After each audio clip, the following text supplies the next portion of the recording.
I want to tell you, Gorsuch. I want to tell you, Kavanaugh.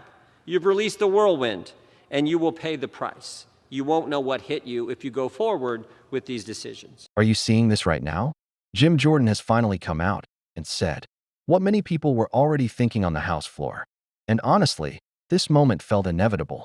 For quite some time, we've seen Chuck Schumer and other political elites in Washington take a very hard stance against the Supreme Court, almost treating it like an open confrontation, simply because the decisions aren't going their way.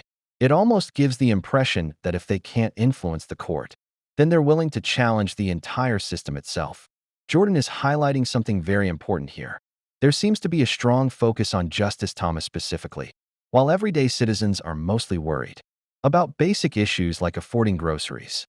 The way Schumer is speaking doesn't feel like ordinary political debate anymore.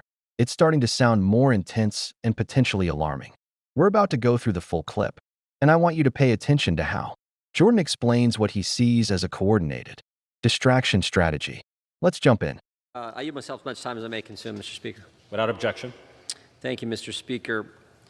We thought the Democrats were obsessed with President Trump, but Justice Thomas is a close second.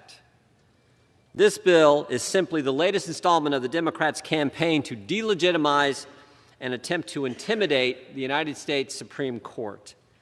Started when President Trump nominated Brett Kavanaugh. That was just too much for the left to bear, and they launched a smear campaign in an attempt to derail his nomination. Then we saw Senator Schumer stand on the steps. Remember, a leader in the legislative branch stand on the steps of the Supreme Court, a separate and equal branch of government, and threaten Supreme Court justices. He said, quote, I want to tell you, Gorsuch. I want to tell you, Kavanaugh.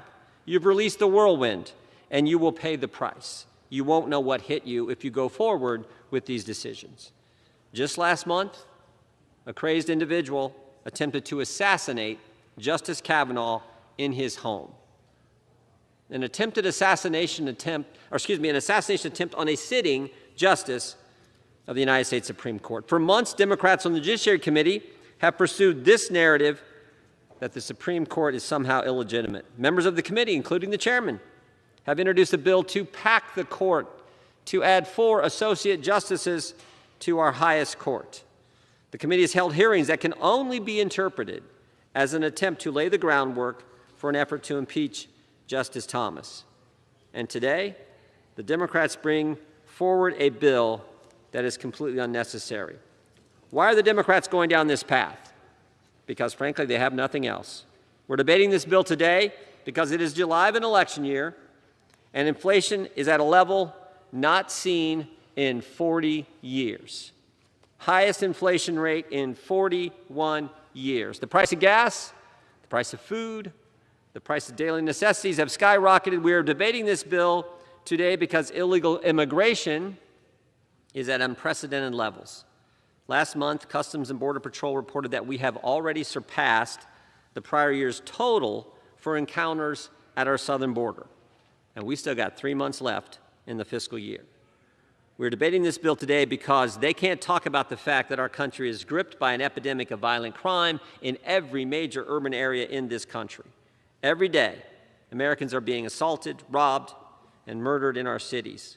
We are here because the Democrats have no answers and desperately hope that a manufactured crisis will help them in November. The Democrats want Americans to believe that the Supreme Court at any moment could step in and overturn its opinions in Obergefell and Loving. That's simply not true. The very decision that Democrats say creates this threat explicitly denies it, explicitly disclaims it. Here's what the court said in the Dobbs decision. The Dobbs decision should not be misunderstood, mischaracterized to cast doubt on precedents that do not concern abortion. End of quote.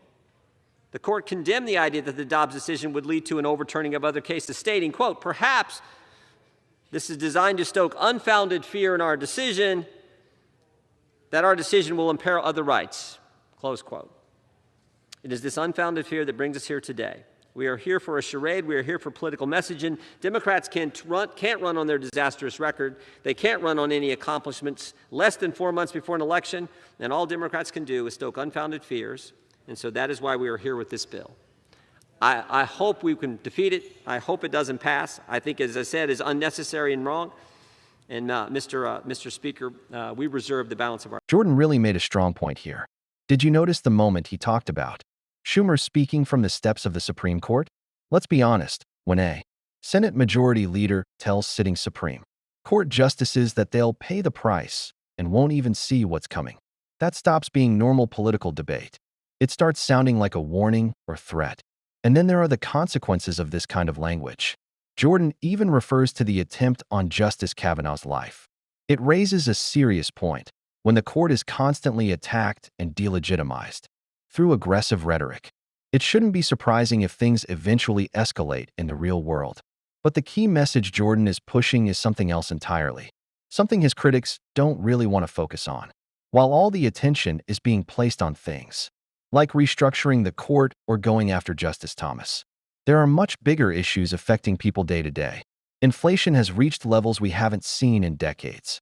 Fuel prices are extremely high. The situation at the border is chaotic. And in many cities, crime is becoming a real concern for ordinary citizens. According to Jordan, all this focus on the Supreme Court is being used as a distraction, a kind of political smokescreen, meant to shift attention away from real problems affecting everyday Americans. It's a familiar pattern in politics, especially during election periods. When there aren't strong achievements to highlight, the conversation often moves toward controversy instead. Instead of dealing with issues like rising grocery prices or border security, the debate gets redirected toward the courts and individual justices. Jordan is basically calling this out as political theater, suggesting that real priorities are being ignored in the process. So the question becomes, is this really just a distraction strategy in an election year? Or is the criticism about Schumer's rhetoric actually justified?